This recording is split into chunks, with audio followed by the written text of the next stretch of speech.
most unusual cases which Sherlock Holmes was ever called upon to solve began in a small private school for boys in the north of Belgium. The boys' dormitory at 4 in the morning, lighted by a full moon, looked quiet and peaceful.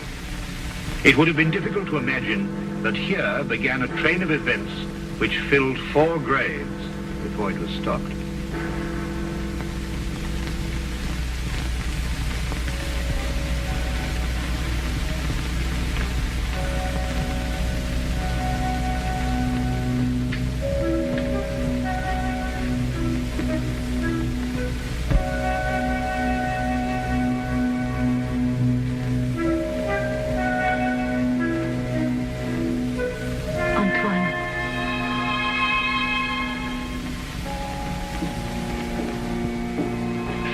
Antoine.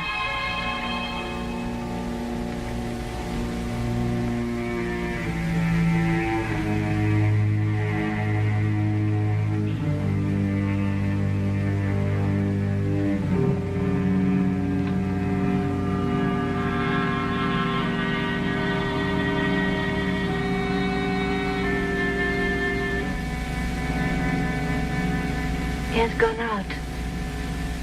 Didn't you try to stop him? I called his name. Either he did not hear or pretended not to. I was afraid to startle him.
Is there nothing wrong?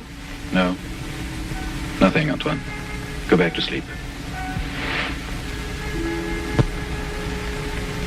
What are you going to do? The police? It will be the end of my career. We'll have to close the school. Send the boy away? Would that stop it? I suppose not. It's horrible. 3 deaths in 3 months. Each one foretold by the writing on the church steps. I still think the police... No. But your own life. I've never felt in better health. And if I'm careful to keep out of drafts and avoid falling downstairs. How can you joke at a time like this? There's a man in London. He solved cases even more hopeless than this. Sherlock Holmes? You thought of him? Let me write to him. And ask him to do what? To come here, investigate. Find out who is responsible for those deaths and how a schoolboy can tell in advance who is next to die. And have the school invaded? Our teachers questioned? Our boys terrorized? I'll do my own investigating, Mademoiselle Grande. In my own way.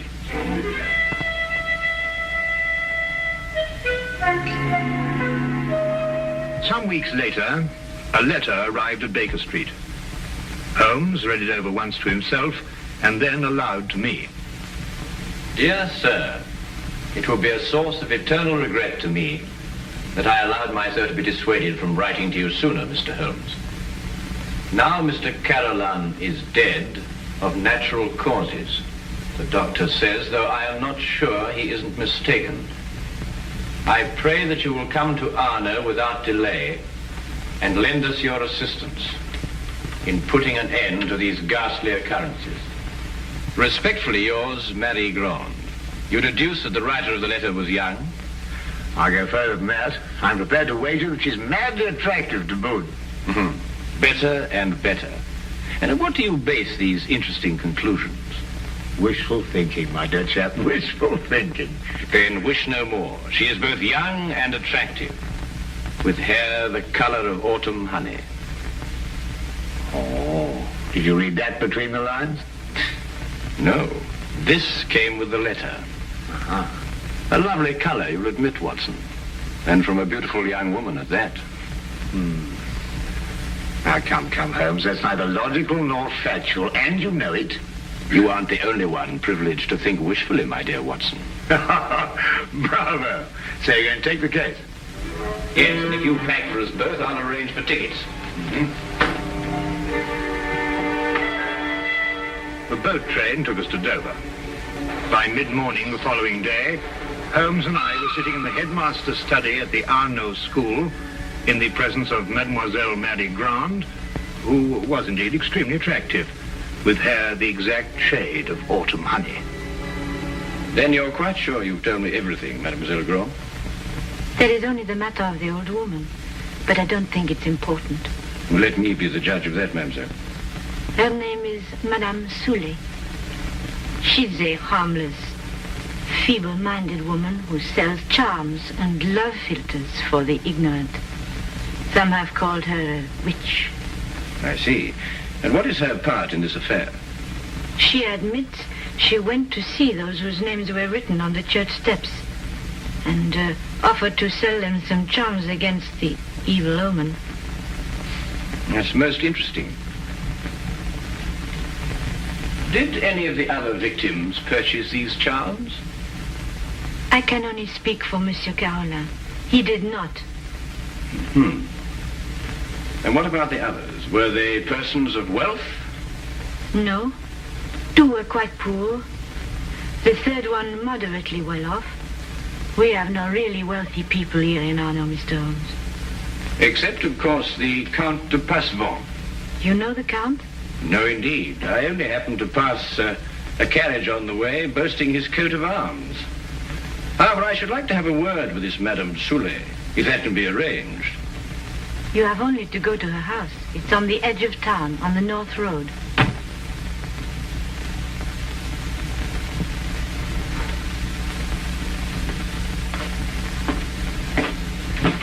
Monsieur Manelli, this is Monsieur Holmes and his friend Dr. Watson. Monsieur Manelli, our new headmaster. How do you do? How do you do? Now that you're here, Mr. Holmes, we have hopes at last of getting to the bottom of this terrible affair. Thank you, sir. I can only hope to do my best.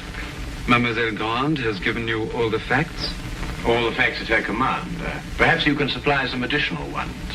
I am sorry, no.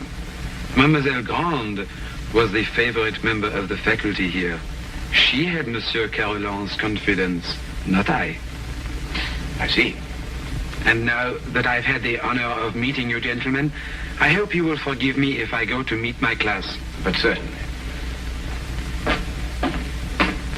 By the way, mademoiselle, Dr. Dimanche is waiting in the vestibule. Did you send for him? Yes, I did. I'll go and fetch him. I'll be back directly.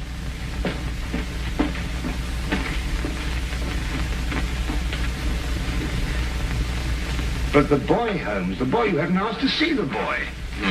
The boy can wait, Watson. Yes, but why? Surely he's the most significant part of it. No. Because he did the writing on the church steps. But why, yes. Well, I suppose in that case you'd say that the chalk also had significance. No, that was just an instrument. Precisely, my dear Watson. Precisely.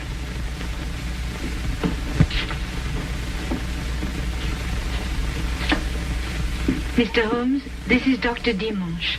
Mr. Holmes and Dr. Watson. Delighted. How do you do, Doctor? Always happy to meet a colleague. Thank you, so am I. I hope I haven't kept you waiting. I came as soon as I got Mademoiselle's message. Won't you sit down? Thank you. Mademoiselle Graham tells me that you're the physician who attended Monsieur Carolan shortly before he died. Yes. My last examination of him gave me no hint of what was coming. Mm-hmm. I see, and yet you're positive he died of natural causes. There's no doubt about it. I believe 3 other persons died recently in Arno, shortly after their names appeared on the church steps. Did you attend them also? Arno is a small town. I'm fortunate or unfortunate enough to be the only doctor here. Previous to your present fortune, or misfortune, you practiced in Paris, I understand. I see Mademoiselle Grand has briefed you well. I told nothing of your past, Doctor. Then how do you know? Well, you dress with the flair of a Parisian. If you've been living here any length of time, I should imagine you would have acquired a more homespun costume. I might have ordered these from Paris. On the income of a country physician. What do you think, Dr. Watson? Hardly likely, Holmes. Capital, Mr. Holmes.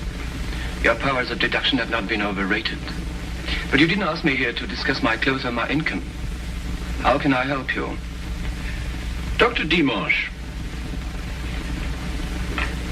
of what exactly did Monsieur Carolan die? Heart failure. Were you carried out a post-mortem? There's no need. The signs were obvious. I see. And you saw nothing suspicious, either in the case of Monsieur Carolan or of the other victims? Not one thing, Mr. Holmes. That's interesting. Perhaps you'd care to put forward a theory of your own as to the connection between the prophecies and the deaths. I have no theory. The explanation lies either in the most extraordinary combination of coincidences or in some sort of prevision on the part of the boy, Anton. Do you believe in prevision or telepathy? Years ago, my professor at Salpêtrière did suggest there might be something in it. For myself, I don't know. I neither affirm nor deny. Then I believe you can tell me nothing more for the present, Dr. Dimanche. Don't hesitate to call on me again. Now I must go back to my surgery. I may have a patient waiting. You never can tell. I'll be here early tomorrow afternoon for the monthly examination, mademoiselle.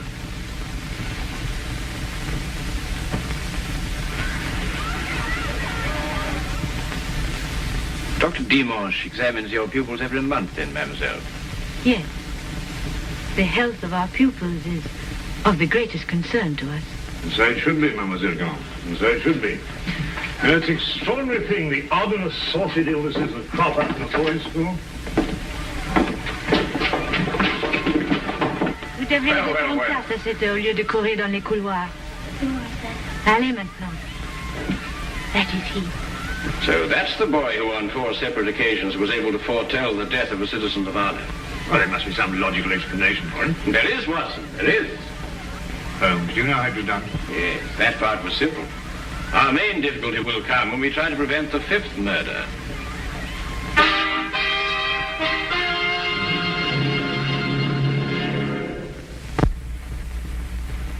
Turn to the case of the deadly prophecy. The church on whose steps the deadly prophecies were written stood less than 100 yards from the school.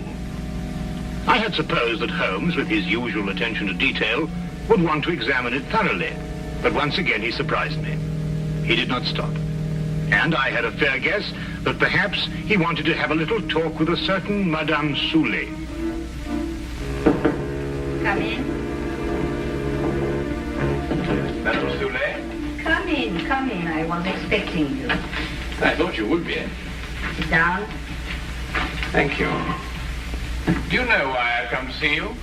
For help, naturally. Score one to her, Holmes. Let's call it information. Trifling bits of information such as how came the boy by his deadly prophecies? Whose hand was it made them come true? Suppose we start with a bit even more trifling. You offered charms to the victims. But how did you know who they were before they were struck down? There were no announcements made. If the Englishman will cross my palm with English gold, You'll tell me? I will give the Englishman a filter, warranted to make him see so clearly and think so lucidly that all mysteries will be revealed to him. Each is as potent as the belief of the one who buys and uses it. If those four had bought instead of turning me away, who knows? But they did turn you away. And now all are dead. May I sell you a filter, sir? It will guard you against harm. Come, Watson.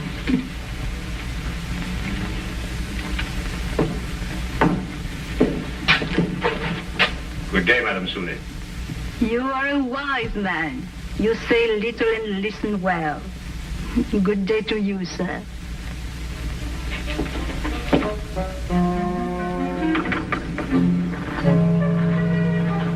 Filters, bosh. We might be living in the Middle Ages. Not the Middle Ages, Watson. Merely a small European village. Ah, Count Passivar, I believe. Oui, monsieur. How do you know? I saw you in your carriage, sir. Ah, are you enjoying your stay in our village, Mr. Holmes? Do you know me, Count? I saw you from my carriage. Ah, bravo, Count. As you say in France, touché. May I introduce my very good friend, Dr. Watson? Enchanté, doctor. How do you do, sir? Have you formed any conclusions, Mr. Holmes, as to the names that were written on the church step? Well, at the moment, Count, I must confess that I am more interested in the names that were not written on the church step. Mine hasn't been written on it yet. And I don't believe it will be. Tell me, sir, you know this village. Have you any ideas? I am not superstitious, Dr. Watson. I do not believe...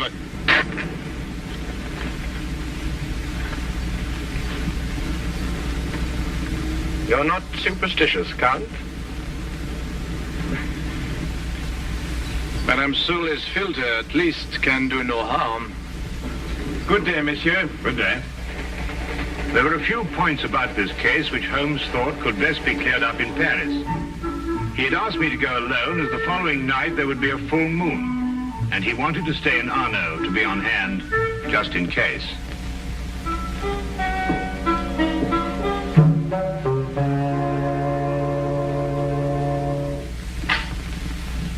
What is it? What's happened?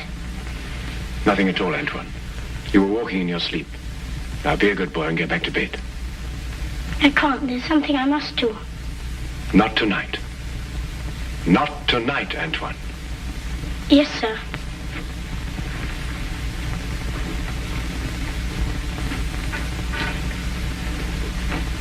What does it mean?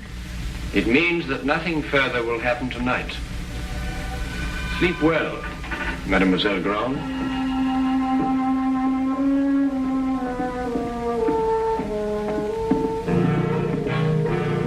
The carriage came to fetch me at the station. Later, I found Holmes at the school. Well, you may go back to your class now, Antoine. Well, Watson, did you have a successful trip? Yes, you were right. Good. Mr. Holmes, was the boy able to tell you anything? No, but his silence was eloquent. Oh, by the way, I should like to have the use of the headmaster's study for a little gathering shortly before midnight. You name the murderer? Oh, he will name himself.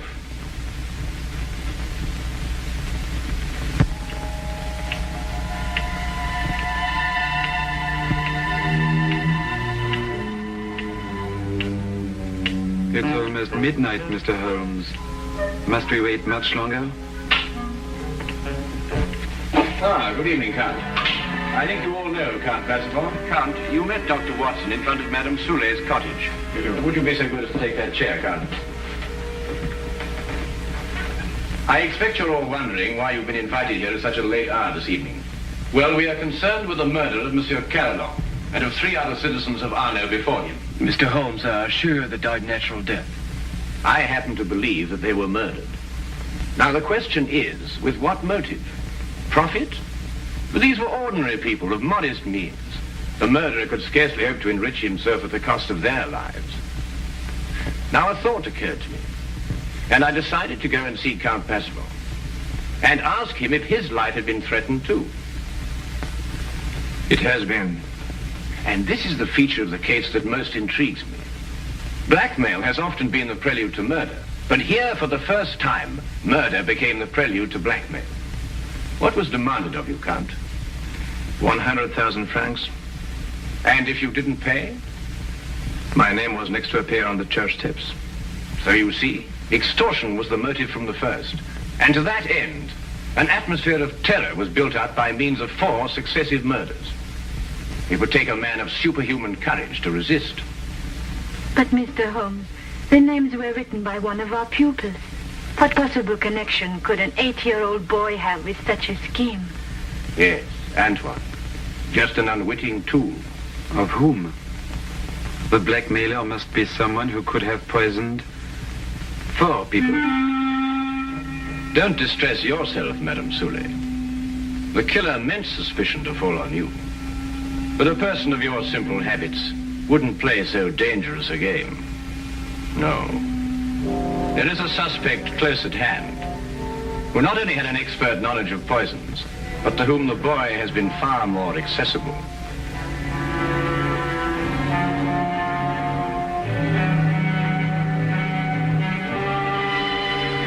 Accessible regularly once a month. This suspect was once a pupil of Dr. Charcot, who lectured on hypnotism at Salpêtrière Hospital in Paris. It would have been as easy for him to send Antoine on his monthly errands as to wind up a mechanical toy. Dr. Watson. Yes? Yesterday in Paris, you made certain inquiries into the character and education of this suspect. What did you discover? I discovered that he was a spendthrift and a wastrel who had quit Paris in order to escape his creditors. It's a lie. Calm yourself, Dr. Dimanche. I, too, have dabbled in hypnotism. This morning, Antoine and I had a little talk. I suggested that he come down here at midnight and point out the person who instructed him to write on the church steps. The person he was instructed not to remember when out of the hypnotic trance. It lacks but 1 minute to 12 now.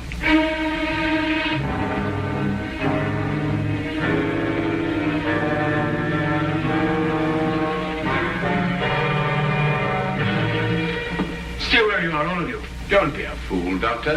When I visited your office this afternoon to look over your stock of drugs, I took the very ordinary precaution of emptying the cartridges from your gun.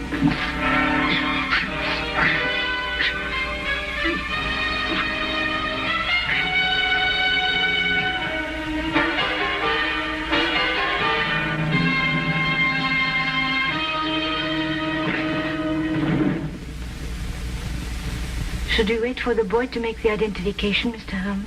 Mademoiselle, Mr. Holmes's deductions are always completely truthful and completely accurate. But the methods by which he achieves these ends are not always so straightforward.